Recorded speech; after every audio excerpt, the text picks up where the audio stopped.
make a move and the bunny gets it. I said, put the bunny back in the box. Why couldn't you put the bunny back in the box?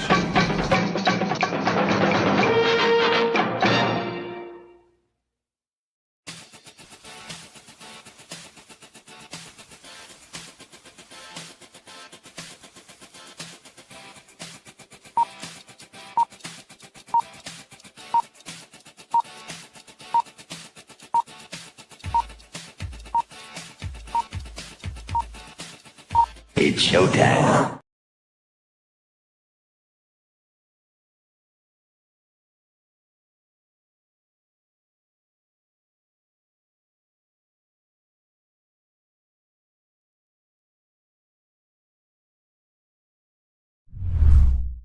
Psychically, I'm very well endowed.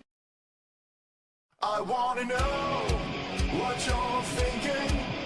There are some things you can't hide. I wanna know what you're feeling.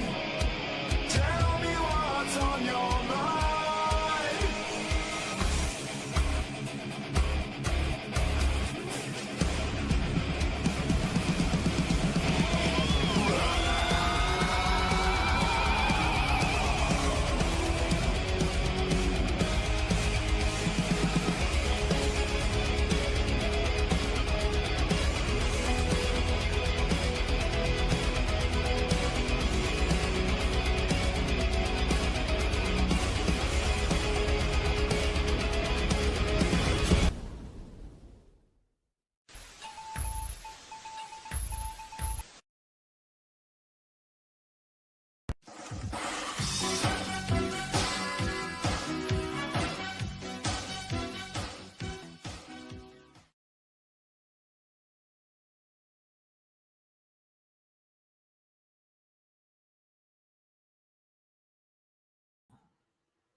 Hello, everybody. Welcome to the show.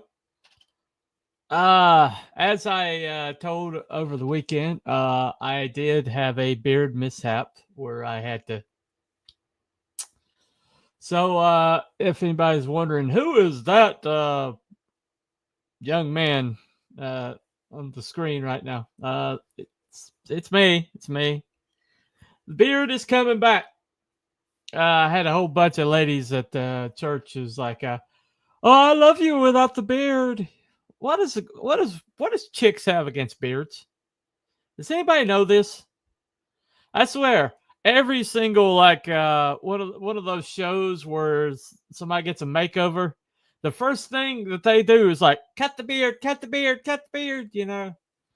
And they say these poor guys, and you know they're going to go right back to the beard as soon as everything's over. But the wife is like, "Oh, you're so handsome." Man, it's like, you know, of course, I've seen it where they've shaved the beard and the wife is like, we're going to grow that back, you know. I've seen that happen before. Anyway, so today I'm going to talk about my favorite movie from the 80s, pretty much. Now, I did put a poll up earlier today about the best ensemble. Let me see.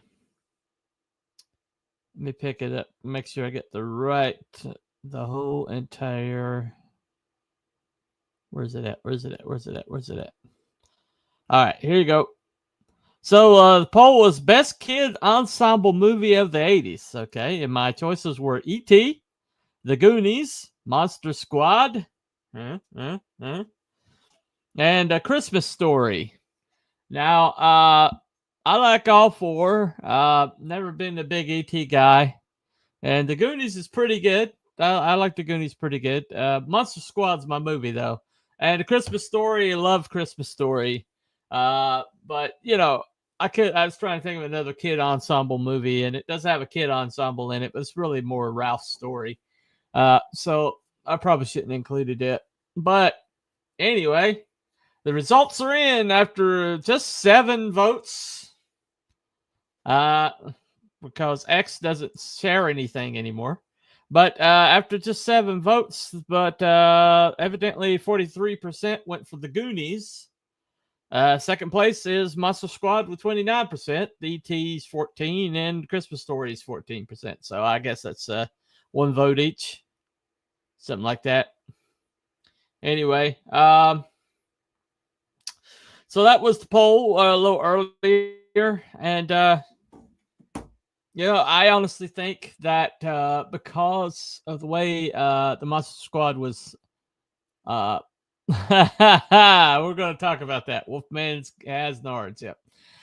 But because of the way it was marketed, Orion Pictures, which put it out, they were infamous for how poor their marketing team was.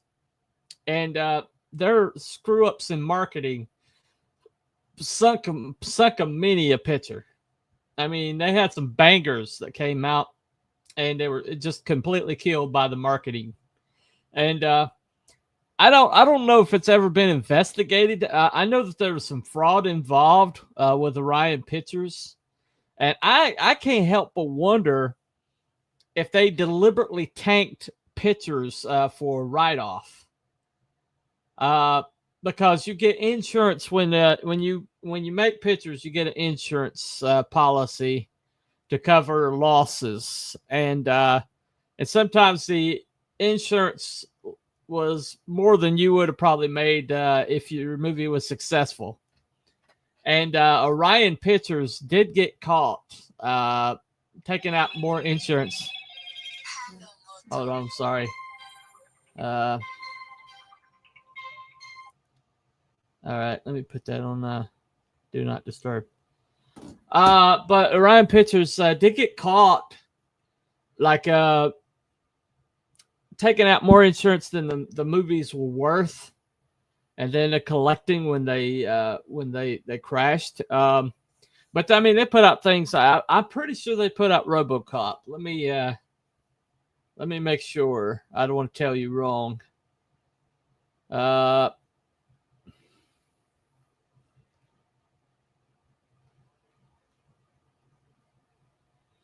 But they put out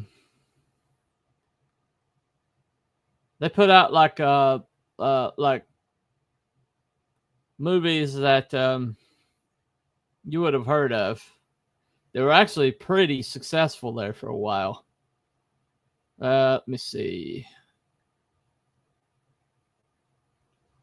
Amadeus, 1984, won 8 Academy Awards. Platoon won an Academy Award for Best Picture. Dances with Wolves won an Academy Award for Best Picture. And Amadeus did win Best Picture. But Silence of the Lambs won an award for Best Picture. Terminator. And Caddyshack, author, not really that big a good a picture, but My Life of Brian.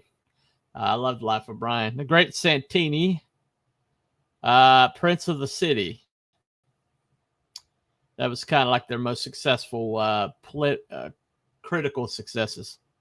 But they did, but there towards the end, they did a lot of writing off. And when you see how poorly Monster Squad was marketed, it really makes me think that they are trying to tank this movie. Because you watch the movie is so different from the trailer. Anyway, so let's watch that trailer and pray that we don't get. Here we go.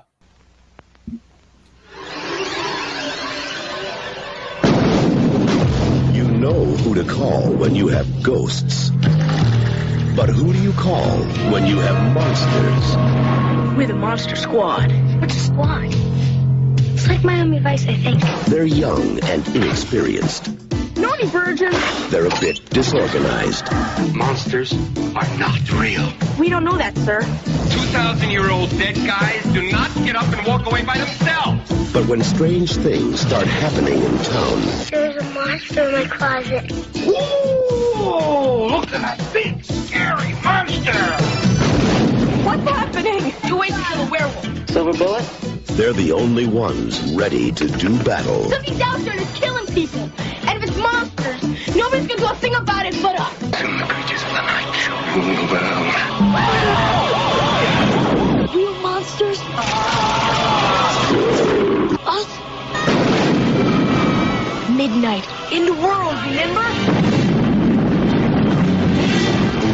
Maybe we can be like Mask Squad and Stitch, you know? 2 mask bombs. We got 1035, stitch back up! Hurry up! Or Nature Squad. The book is right. Don't you think it's all true? By midnight, You guys! they won't seem so young anymore.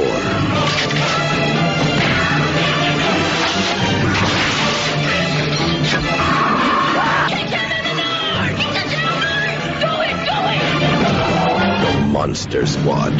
Wolfman's gone mad.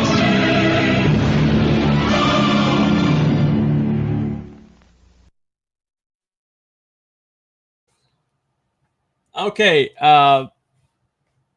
Now, can anybody tell me what's wrong with that trailer?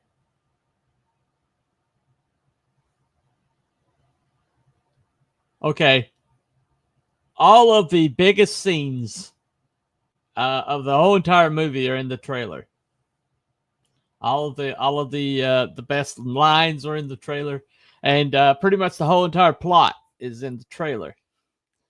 And that's a big no-no. Okay, whoever put this trailer together, it was about a minute and a half too long, and it had like all the best parts of, all the best parts of the movie. I mean, one of the best moments is when the fat kid, everybody calls him Fat Kid, but he has this moment where he he kind of like shows some backbone, and he does this moment where he turns around, my name is Horace, and they put that in the trailer.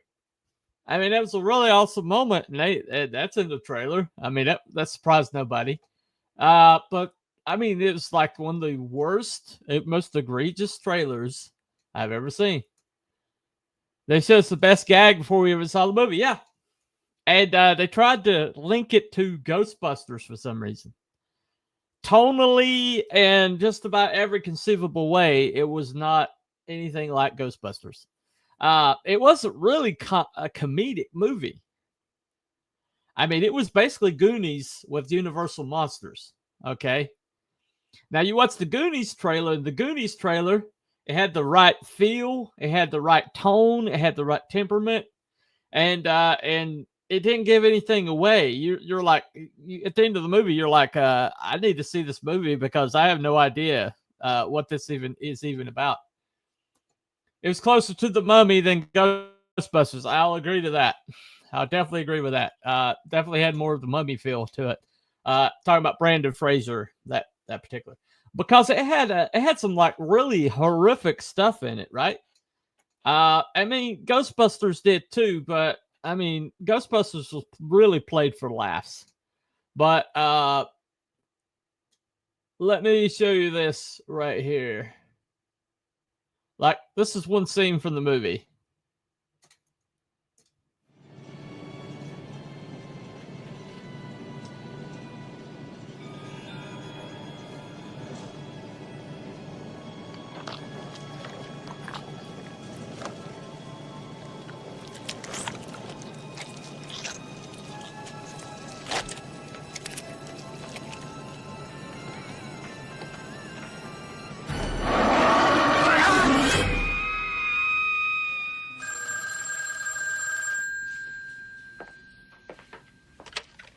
Crenshaw. Hurry, get all your men and send them down the 666 Shadowbrook Road. It's an old mansion. He's found the amulet. There's no time. Who the hell is this? I'm the one they shot last night. I'm a werewolf now, but... Have a nice night. No, don't hang up. He's gonna kill your son.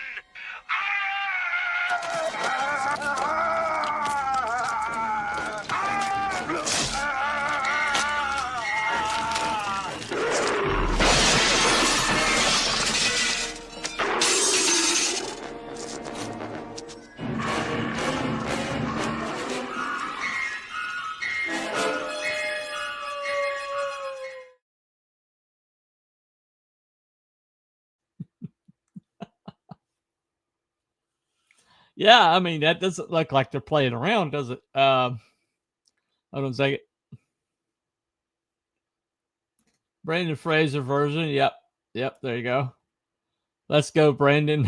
Wait, wrong Brandon. You're hearing his brother say. Yeah, that's Brandon. You're talking about Brandon Fraser. Okay. Anyway, so I mean the tone of the trailer was wrong. It's like I fell for that werewolf. Poor guy just wanted it to be over, right? Yeah, that's the point I'm going to make. Okay, that's the point I was going to make. One of the things that Monster Squad did better than just about any other movie that had to with the Universal monsters in it was they got the original, they got the feel of the originals. Okay, I mean the Dracula in this one, played by Duncan Regehr, was a bad guy. Okay, there was no redeeming quality in this guy. He was just bad news. Okay, but everybody else was kind of like, the mummy didn't really have a lot of personality. I mean, how much personality is the mummy going to have, really? But it also had the Loch Ness monster, and he didn't really do a lot. Okay, but the Frankenstein was played by the brilliant Tom Noonan. Now, Tom Noonan played Francis Dollaride. I think, was it Francis Dollaride? Manhunter. Yeah, Francis Dollaride from Manhunter. He's played in a lot of things. You see him, he's a really creepy guy. A really creepy looking guy. He played the Axeman from Last Action Hero.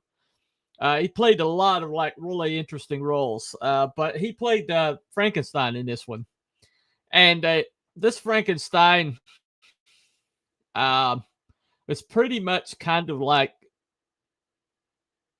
kind of a tragic hero kind of creature, and he had this really wonderful relationship with this little girl, the sister of the leader of the Monster Squad guys, and he also had, I mean, so he had this great arc where he kind of like helped him out in a way.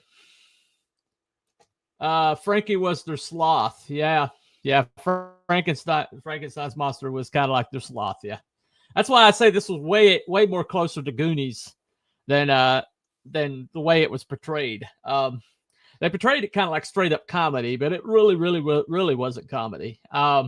It had kids involved, but it had a lot of scary stuff in it. So Frankie's really great.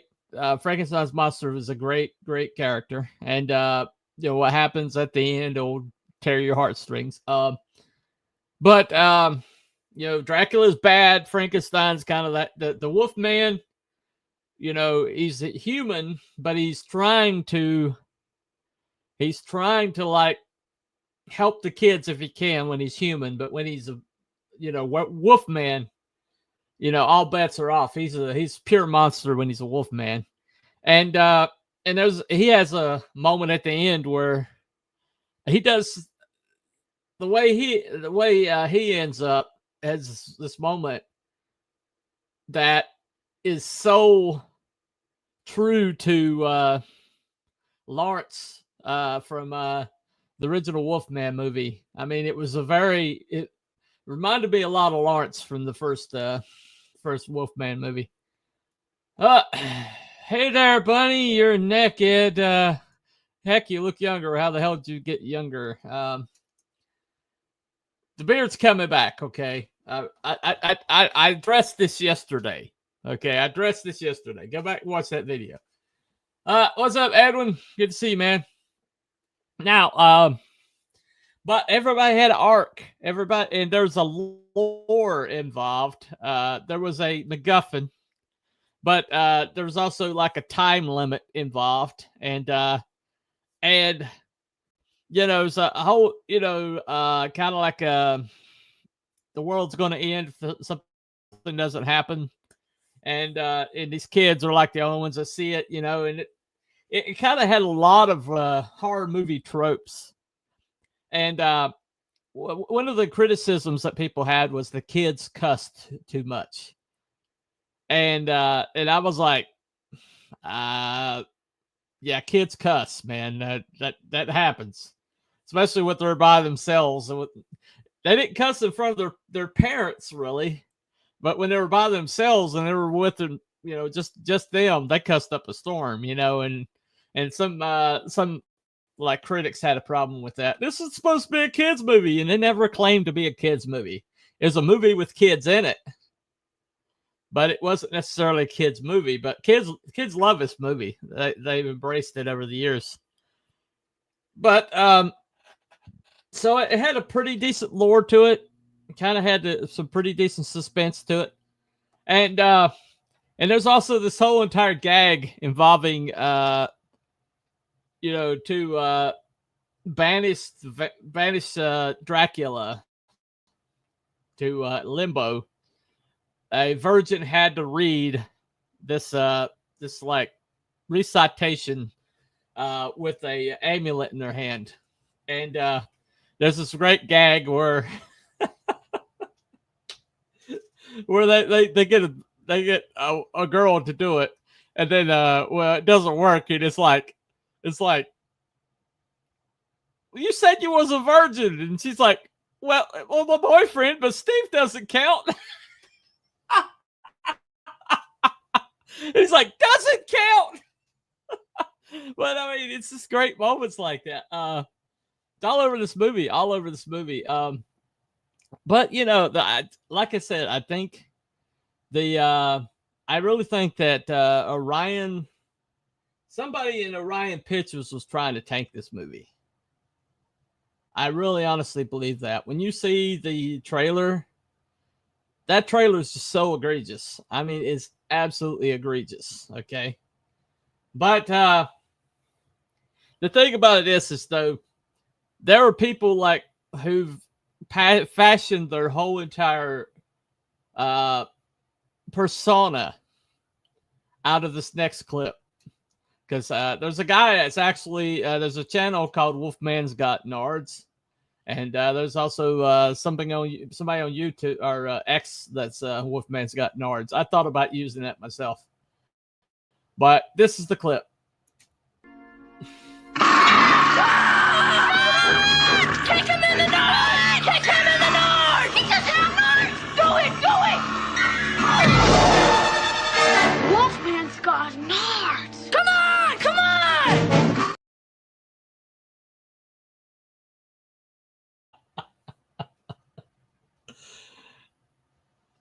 And they spoiled that in the trailer. Why in the hell would you put that in your trailer? That's one of the best lines of the whole damn thing. And they put that in the freaking trailer.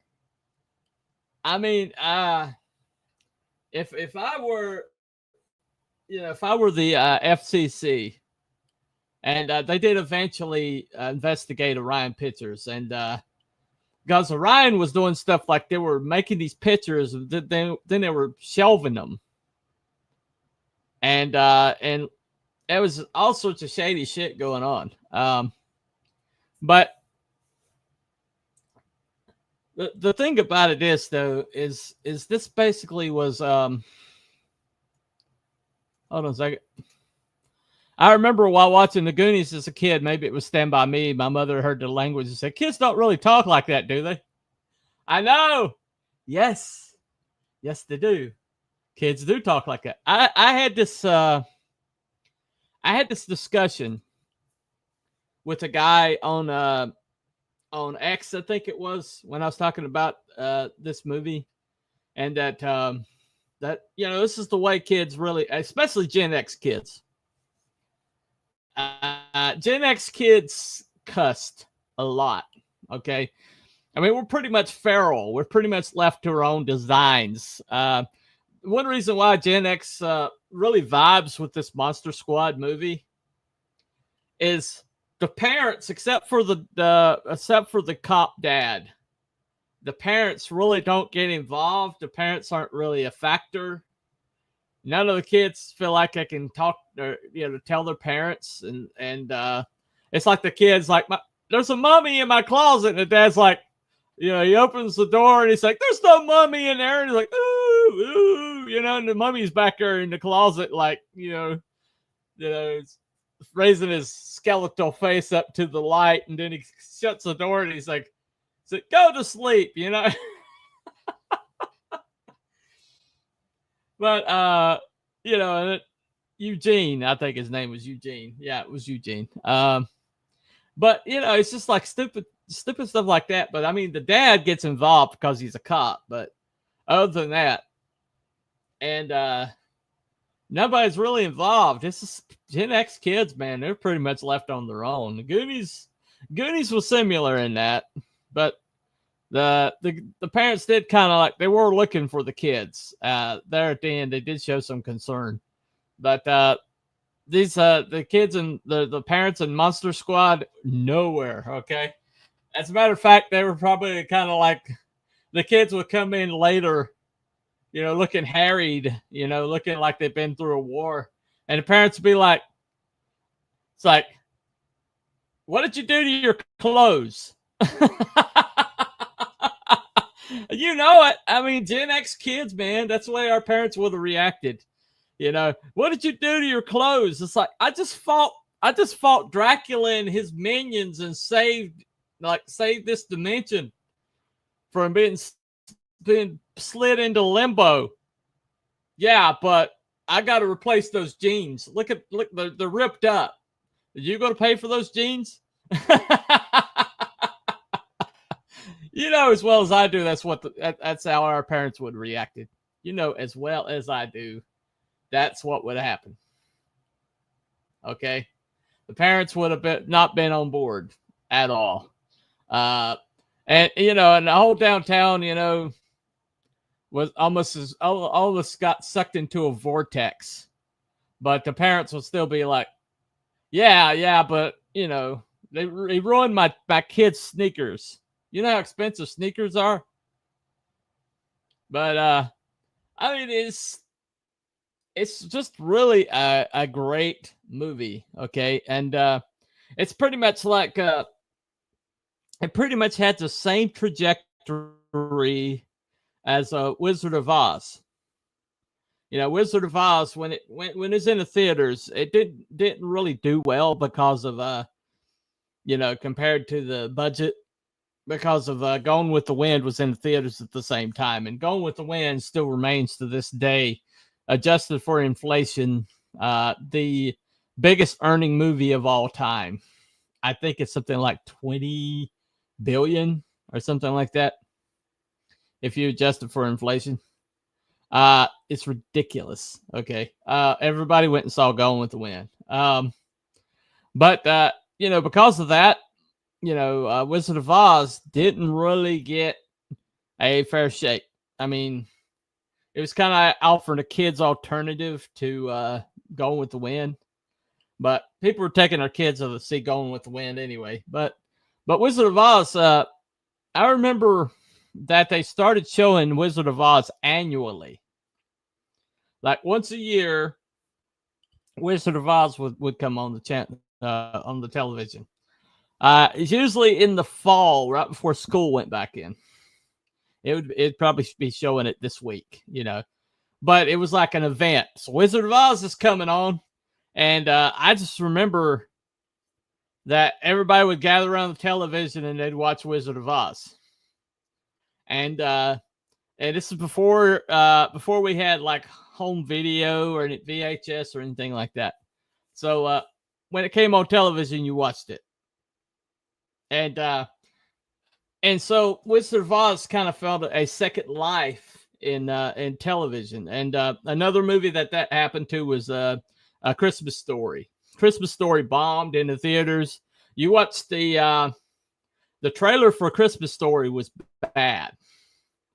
Was just as bad as Monster Squad. I mean, it was just as bad.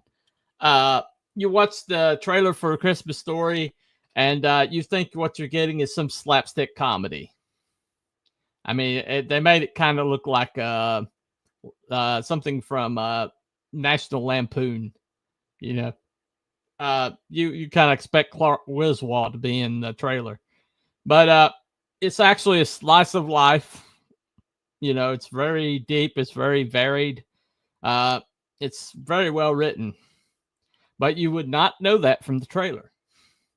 And people didn't know that until they started seeing it on television. And people would watch it around, they started showing it around Christmas. And I remember when first time I watched that movie, I was kind of like, God, this is good.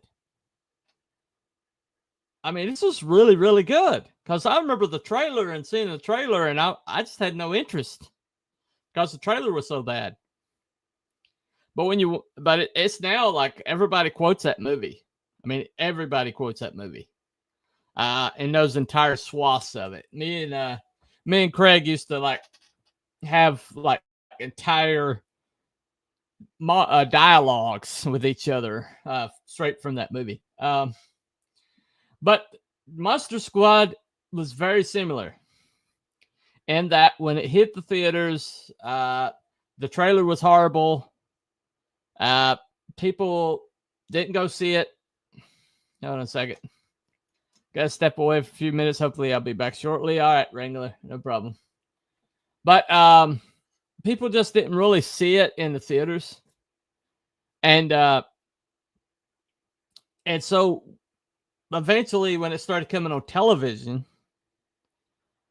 I mean, around that time I was not allowed to see movies because it was during the dark days of my when my aunt kind of had control of me.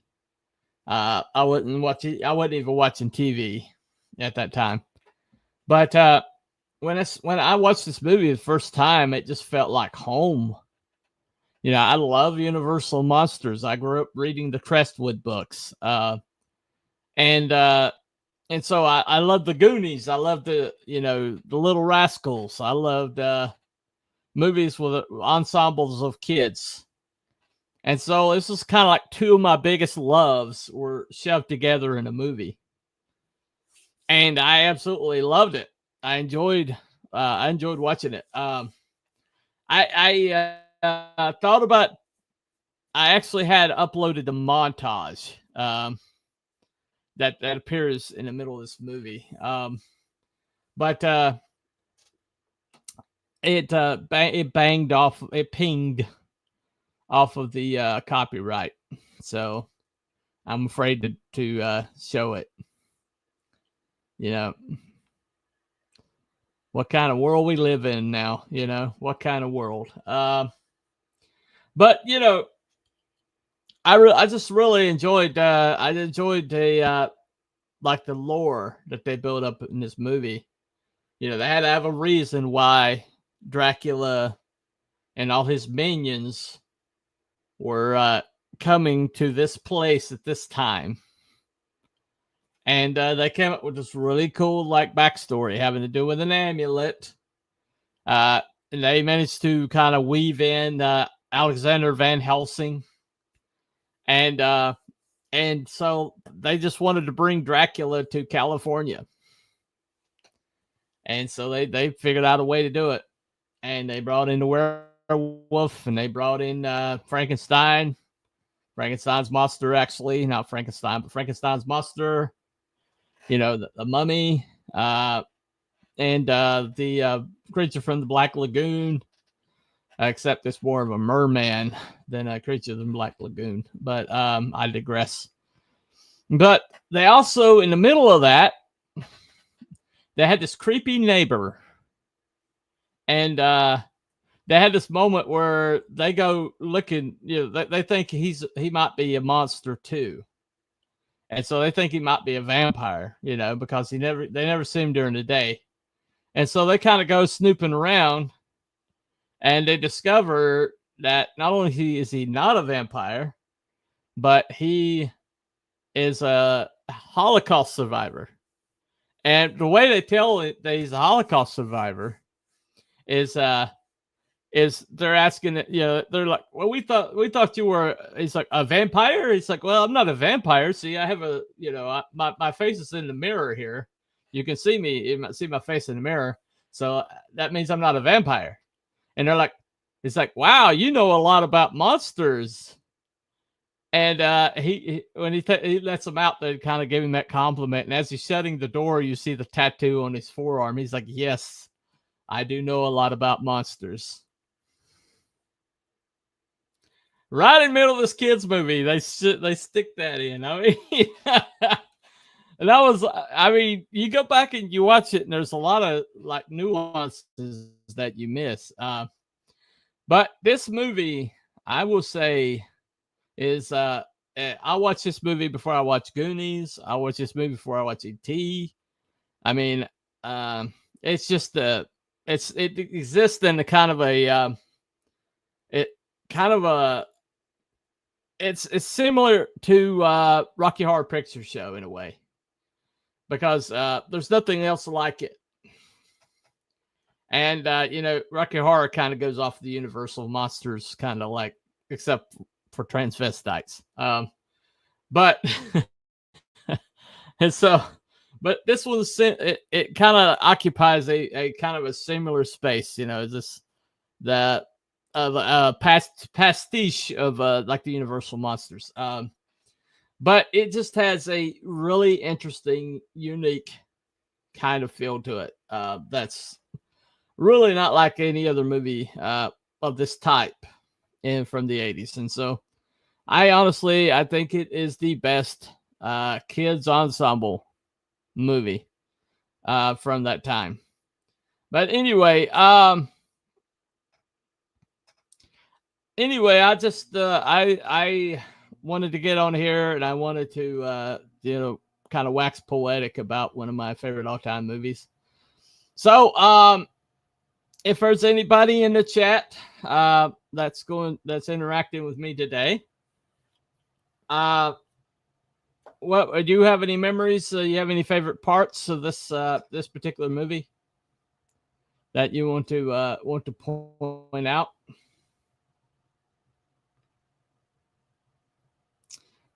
Speak now or forever hold your peace.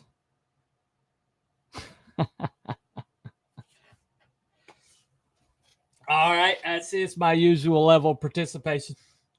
No big deal. Anyway, so I'm just going to go ahead and end it right there. I kind of spoke my piece.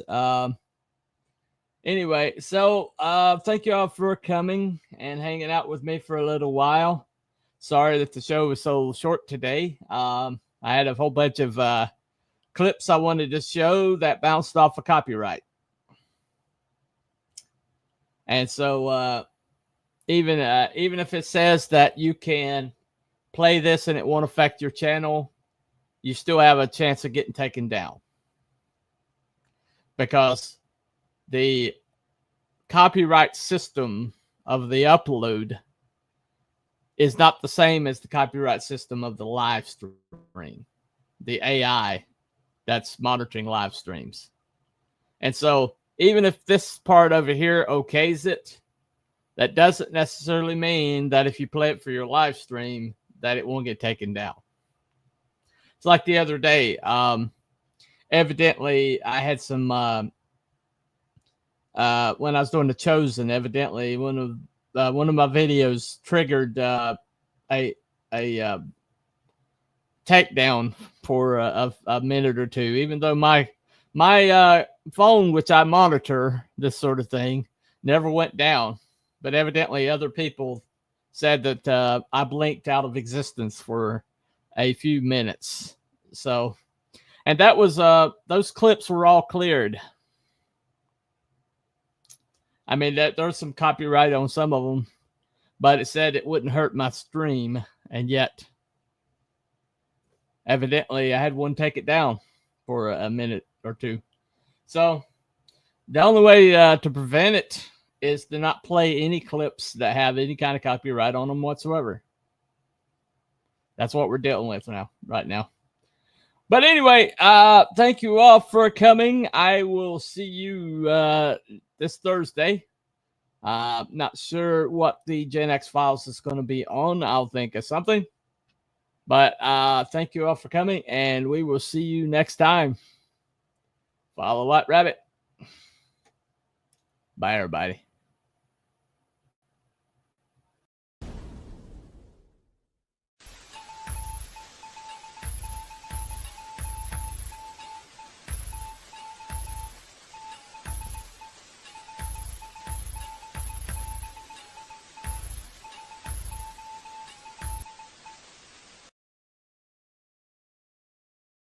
Thank you.